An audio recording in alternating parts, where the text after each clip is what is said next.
Hello and welcome to the Gooner Tool, back again with you guys for another show, for another episode of our tactical breakdown series. This has been going relatively well. You've enjoyed the content, and I hope you have been enjoying the content, because it takes quite a bit to get all this stuff ready, get the right contacts, and give you guys the best possible insight that we can find. And today's show is no different. Of course, you can go check out some of the shows that we've been doing. We've done Levan Kazawa, we've done Bruno Gomeris, we've done yesterday we did Matevyenko, the Ukrainian centre-back that a lot of people don't really know too much about. So if you want to get educated on him, please do go check out that video. But today we are talking about Thomas Lemar. Now, Thomas Lemar is a player that has been linked to Arsenal a fair amount in his time. When he was at Monaco, we had the famous 90 million plus bid at the end of the transfer window, which would have been the replacement for Alexis Sanchez. That was turned down, and eventually Sanchez left in January in a swap deal for Henrik Mkhitaryan, which didn't go too great for either club. But now at Atletico Madrid, Thomas Lemar is, it's not gone too great for the Frenchman.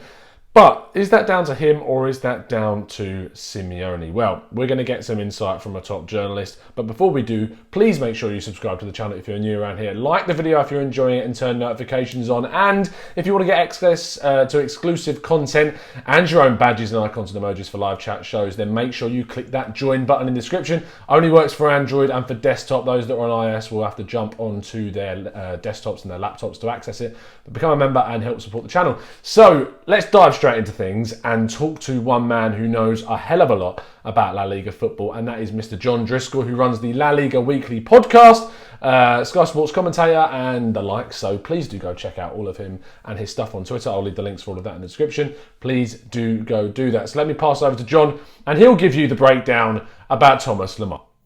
Hello, this is the Thomas Lemar Rescue Committee, and we need your help urgently. We need our man out of Madrid, where he's being held hostage by Diego Simeone. Atletico paid, 60 million euros for Lemar 18 months ago. No idea why. No idea why he signed him, why he wanted him. No idea what anyone has benefited from Thomas Lemar going to Atleti. Don't know what position he plays, and I don't know what he contributes. Now, that's not to say that he's a bad player. He was a good player at Monaco, sought after by many other clubs. The season before he left for Atleti, he hadn't been as strong as in the 16-17 season, where he'd scored goals, he'd caught the eye of clubs around Europe and observers of football. He's got qualities. He's got decent close control. He can spot a passing angle. His range of passing is decent. Finishing, occasionally good, although he hasn't hit the back of the net this season. An obvious drawback would be his physicality. He's quite quick over a short space of time. But he's not strong. That must be qualified by the fact that these days you don't need to be a massive beast to be playing in the Premier League. Those days are over a little bit. So his lack of obvious upper body strength, I don't think is a major drawback. But he's barely played in 90 minutes for Atleti. Now, again, that goes back to what I was hinting at the beginning about Cholo Simeone and his use of Lemar, in that I don't know what he wants from him. I don't know why he wants him.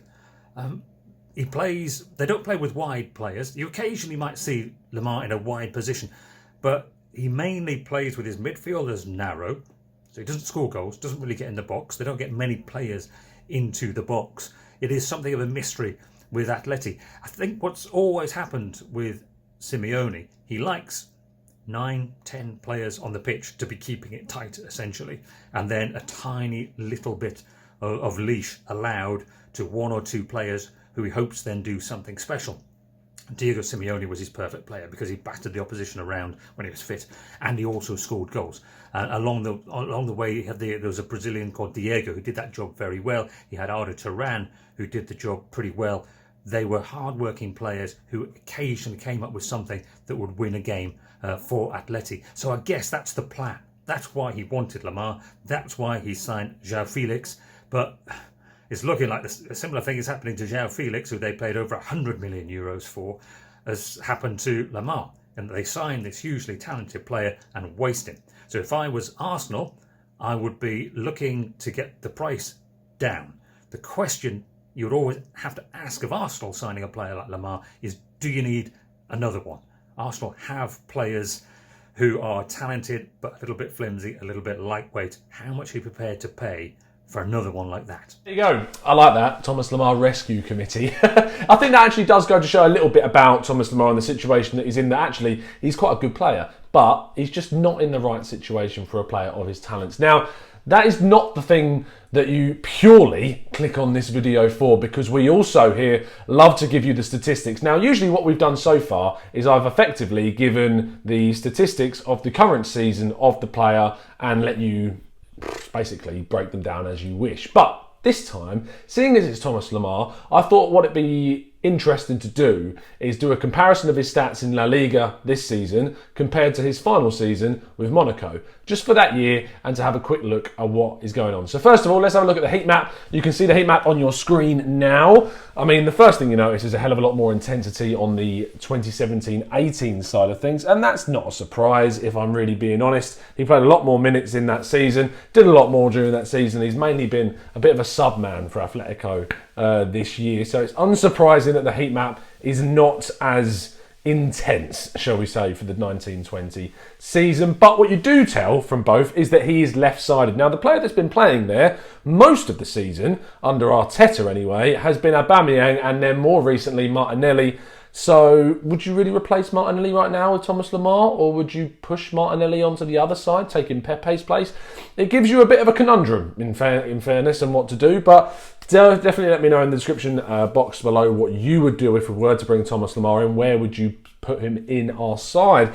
Let's look at the attacking stats. So, shots. He's taken a hell of a lot more shots when playing for Monaco than he has done in Spain, and when they are taken, in fairness, they are more accurate. Nearly 15% more accurate. In fact, just over 13% in accuracy for shots on target. Shot assists, he's doing a lot more during his time at Monaco, 1.81 to 0.91. Crosses, again, doing a lot more for Monaco, a much more attacking side. That is the thing about the two teams, Monaco, during that season. A hell of a lot more attacking football went on compared to Atletico's much more reserved industrial style under Simeone. So, again, like John said, not really sure why Simeone went out and bought him, because he doesn't really suit their style. Dribbling was definitely something that was in the Frenchman's game, and he's improved his successful dribbling, and that has come with development, I suppose, with an 8% better dribbling success rate. In terms of offensive duels, very, very similar to his time at Monaco, was winning the ball when on it a lot more often in the opponent's half, and that's really, really good to see as well. Touching the box fairly similar. Offsides, progressive runs, he's actually dipped in the amount of progressive runs he's making. Again, probably down to the style of play, and he's suffering less fouls because of that. Looking at his passing stats, this is something that's more individual, not necessarily as much down to the style of play. So in terms of his accuracy, he has gone up. 87% up from 82%. That is a positive thing and shows that actually the player has developed slightly and has improved in that sense. Not passing as often, again, down to style of play, definitely. Long passes, I've become, much less needed in an Atletico side, which doesn't rely on playing those balls over the top to an on-rushing striker. Mbappe and Falcao were feeding off of those Lemar balls when he was at Monaco. But accuracy has gone up. Maybe that's down to him taking less. Maybe that's down to him developing. I'll let you make your own minds up about that. But he's gone up to 71% in terms of his long passing accuracy. Through balls, again, making less of those, but again, more accurate. We're seeing a higher accuracy develop in the player as he increases through his years of development, which is positive. Again, crosses, much less crossing going on, but when they are being taken, 28% compared to the 25%. Not a great crosser of the ball, it's fair to say, in terms of accuracy in those years that he has been developing. Hasn't really improved the success rate. We looked at a few players so far, and I mean, Layvin Kazawa's crossing was even better than that, so make of that what you will. Second assists and XA and assists haven't really been a big feature. He's not featured too much, so hasn't been able to get on with too many of those key instances in the game. Passed into the final third though, accuracy. Let's have a look at that stat, going up once again, 8% more this time, and the same with passes into the box from 47% up to 55%. Really, really positive signs that he is improving, even though he's not particularly happy, which you could say that is definitely something you should say about him as a good thing. And then we look at the pass ratio. This tells you everything you need to know about a player playing in a team that he doesn't want to. If you look at the ratio of Monaco, 13 passes to 6, just over 6, nearly 7 back passes, much more attacking, much more skewed in that side. But then at Atletico, 9.4 passes forwards, 8.4 passes backwards. And I think that tells you almost everything that you need to know. But what you should take from that is that the accuracy, once again, has increased. He is a much more clinical passer, and that is really, really good to see. Defensive stats. Defensive duels that he has won, 4.68 defensive duels compared to that of the 4.09. So he's getting involved in more. And at Atletico, I'm not surprised. Success, though, not as great, which is quite interesting, in fact. Aerial duels, getting involved with nearly, well, more than double than he was at Monaco, and sliding tackles is about the same. Don't really expect that. More interceptions, which is good. Again, playing Atletico, you're going to see those defensive stats get a bit of a boost. Losses in his own half is about the same. However, more of them are being lost. 10% higher in terms of losses in his own half, which isn't great. But recoveries have increased with 50% in the opposition half, and more often are they happening, even though the percentage of those in the opposition half has gone slightly down. So he's recovering the ball more, but he's also losing the ball more in his own half. So he's slightly improved in one area and gone down in the other. Blocked shots, not really part of his game. Not too far back in terms of defending, to be in the position to do those. Clearances, again, not really a big feature. Fouls, he is fouling a lot more than he was when he was at Monaco, but still these are marginal. These are marginal things. 0.73 from 0.42, not a big thing. Yellow cards, never been part of his game. Not really an ill-disciplined player, so you don't expect to see that get any higher whatsoever. So, there are your statistics. A real mixed bag, it's fair to say. There's areas of his game which has definitely improved. His passing is a big one in terms of his accuracy. Even his defending side of his game, I think, would have increased, even though he's not a player that likes to get back and get stuck in too often. He's definitely always got the attacking mindset, which, again, I agree with John. Don't really know why Atletico signed him. Doesn't really suit their style of play. It's a very similar thing to, as John says, about João Felix. It's a really odd one. Really, really not sure about where Atletico's transfer policy has taken them recently. And then the signing of Lacazette makes more sense for me, and Cavani as well. But João Felix, I'm not sure. Thomas Lemar, really, really not sure. And I think Lemar, were he to move to a team like Arsenal, I think he could see a very, very different approach, a very, very different style, and maybe get back to what we saw him doing at Monaco. So the logistics of the deal, though, is a weird one, because I'm not sure how it would work. I'm assuming it would be a loan. Whether or not there would be an option or an obligation to buy at the end of it, I'm still, again, not sure of.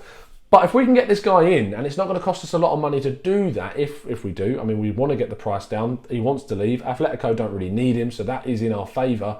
But whether or not it happens this window or in the summer, I am leaning more towards a summer window purchase.